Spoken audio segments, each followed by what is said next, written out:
Hello, Miss Collinson. Today I am doing a video for my final inquiry project about Canada in World War I and World War II.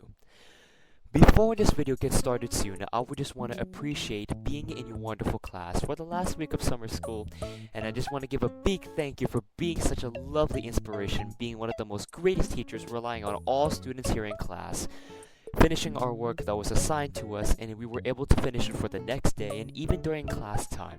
Thank you for being such an understanding teacher that inspired me to finish my work and trying so hard not to procrastinate. So yeah, I just want to give a big thank you, Miss Collinson, as you will have a lovely summer for yourself once summer school is already finished. Apart from that, let's get on with the topic.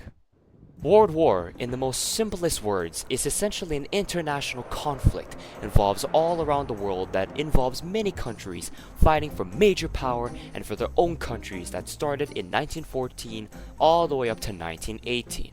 It is considered to be one of the great historical watersheds ever known in the 20th century, since Canada was listed as the First World War, initially fought alongside the Allied forces against the Central Powers, who are Germany, Austria-Hungary, and the Ottoman Empire. Canada's World War I was essentially triggered when Germany invaded Belgium on August 4, 1914, with Britain declaring war on Germany. Canada was at war due to its legal status as part of the British Dominion, primarily the aftermath of an assassination of Archduke Franz Ferdinand of Austria-Hungary.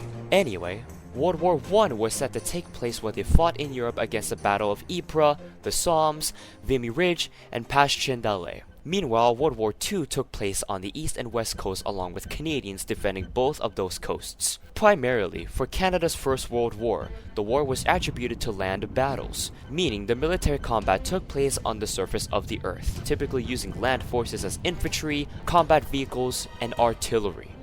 In 1914, Canada was a dominion of the British Empire, which officially confederated around the year of 1867, a small population of 8 million people, but consisting of the Canadian forces in the military with just 3,110 men and 2 training ships. Not only that, but 100,000 men of armed Canadian forces volunteered to embark on a journey to Europe in October 1914. With just about an approximate of 31,000 strong. The CEF was that first major battle in the Battle of Ypres in April 1915, which triggered the Germans releasing an approximate of 168 tons of chlorine gas, sweeping over the trenches of French troops, forcing the army to retreat or killing them. On June 6, 1944, World War II then occurred.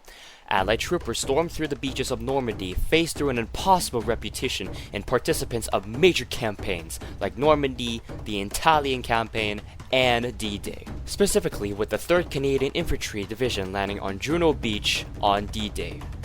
Within the battle, approximately 14,000 Canadian troops went aggressive and pushed uphill in the invasion, as soldiers were part of the 3rd Canadian Infantry Division, and soldiers as the 2nd Canadian Armored Brigade. Another event that took place through Northwest Europe in the early 1945, as the campaign involved being told to capture Italian cities and eventually breaking through defensive lines. Reports with German officers remembered with an expression of something else: fear. A recognition of Canadian troops were called stormtroopers, fighting to win. Towards the end of the war, traveling through the beaches of Normandy, through the liberation of the Netherlands, Canada showed Germany power and aggression to make sure they're not to be underestimated. Now, we got a little bit of a background out of the way, even though it's a bit short. I would like to talk about the components for this project and some concepts behind it. Why did the conditions change? Well, the conditions that led to the changes in both World War I and II were very political, very social, economic, and very international. It led to a shift of a transformation, economic growth, and political evolution. Canada evolved from a semi-colonial to a fully independent nation after World War II, with much improvements on national identities and influences of industrial power.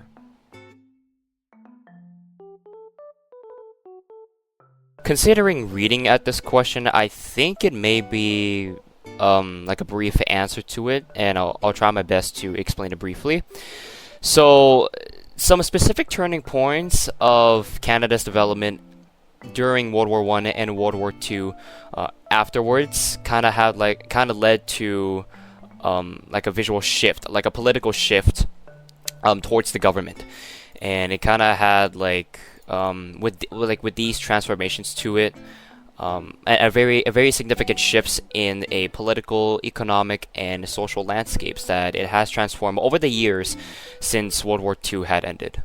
And I'm gonna have to end it here. I'm very sorry that this video is pretty seemingly short, but I hope you do enjoy it.